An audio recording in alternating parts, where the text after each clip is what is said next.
Olá, receba a paz do Senhor Jesus Cristo. Eu venho falar hoje sobre reforma protestante. Você sabe o que foi?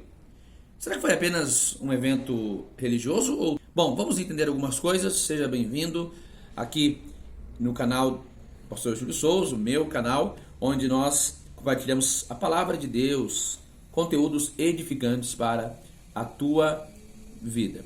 No dia 31 de outubro de 1517, temos o registro de que um então monge chamado Martinho Lutero pregou as suas 95 teses na porta da igreja de Wittenberg, no território de a hoje Alemanha.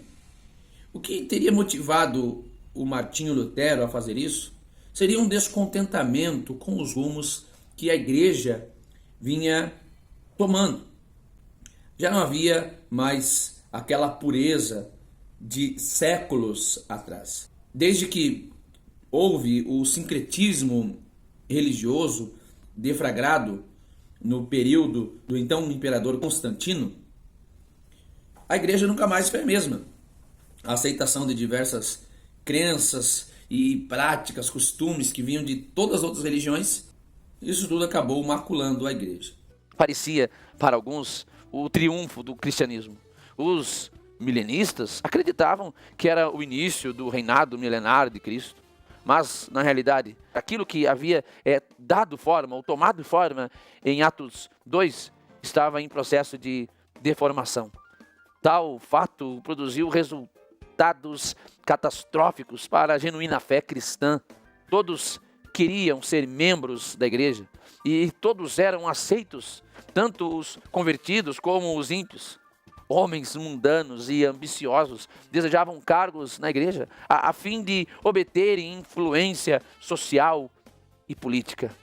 E agora, por fim, já caminhando para o finalzinho da Idade Média, o Papa achou interessante vender as indulgências, que basicamente era a ideia de um perdão, a purificação de pecados e até o perdão de pecados de pessoas que já haviam morrido. Se propõe o seguinte: olha, o teu avô, o teu tio, alguém que você ama morreu, está no purgatório, né, está à beira da condenação eterna, está sofrendo no purgatório, que nós não acreditamos que exista, né, que é uma fase de purificação para então ir à vida eterna.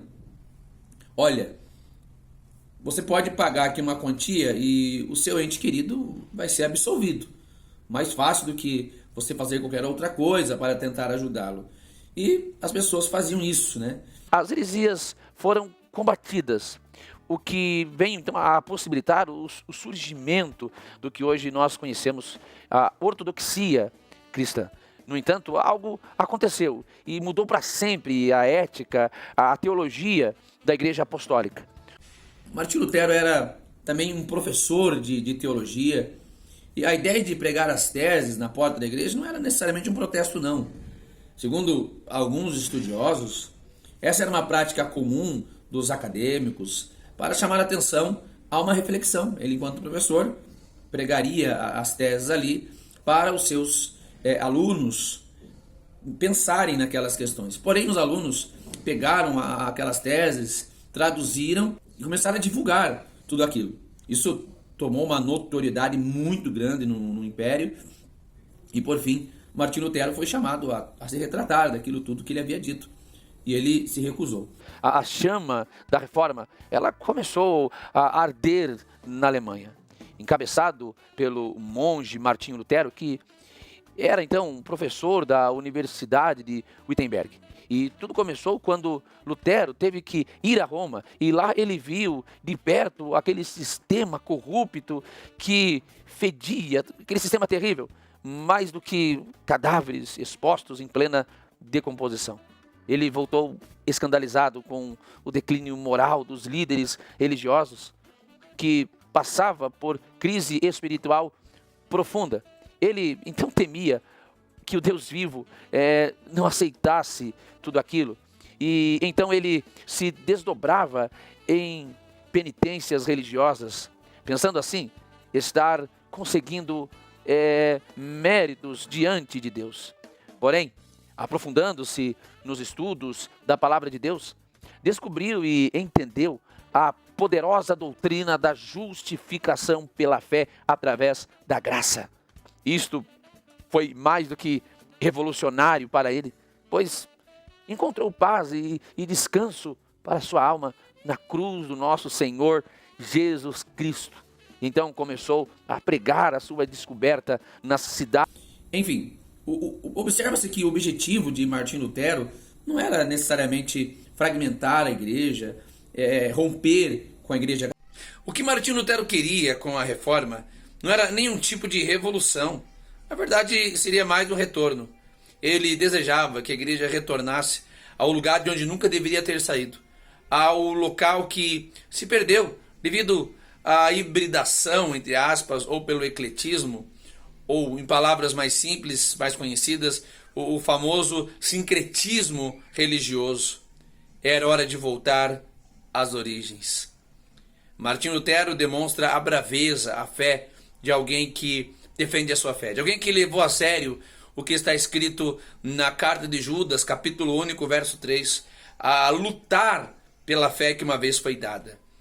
Martinho Lutero foi convencido ao retorno às Escrituras. Claro que ele não fez isso sozinho. Há muitos homens que merecem ser lembrados, como o Zwinglio, Wycliffe, bem antes, outros teólogos também que participaram da reforma, como Calvino, embora hajam questões debatíveis, né, em relação à doutrina defendida na salvação por Calvino, mas ele teve um papel também importante na reforma protestante. Enfim, outros nomes que John Huss, enfim, que também trabalharam, também foram canais de Deus. Porém, fica essa marca em Martinho Lutero, pois a partir dele a igreja começa a tomar outro rumo, a fé começa a voltar às suas origens através da igreja protestante. E aí, já conhecia essa história?